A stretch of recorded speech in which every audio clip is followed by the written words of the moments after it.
Hey guys, in this video I'm going to show you how to upload zip on GitHub. Let's get started. First, open your web browser and go to GitHub's homepage. Once you're there, sign in to your GitHub account to access your dashboard. After logging in, you'll see your GitHub dashboard where all your repositories are listed.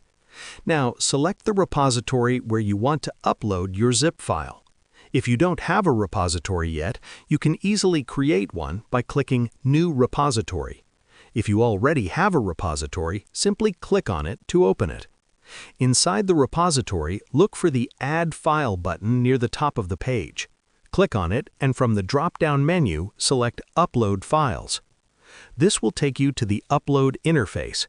Here, you can either drag and drop your zip file directly onto the page or click Choose Your Files to browse your computer and select the zip file you want to upload.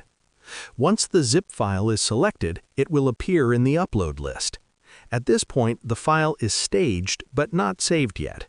Scroll down to the Commit Changes section. Optionally, you can add a short commit message describing the upload. Finally, click Commit Changes. This step is important because it officially saves the zip file to your GitHub repository. And that's it. You've successfully uploaded a zip file to GitHub. Thanks for watching, and I'll see you in the next video.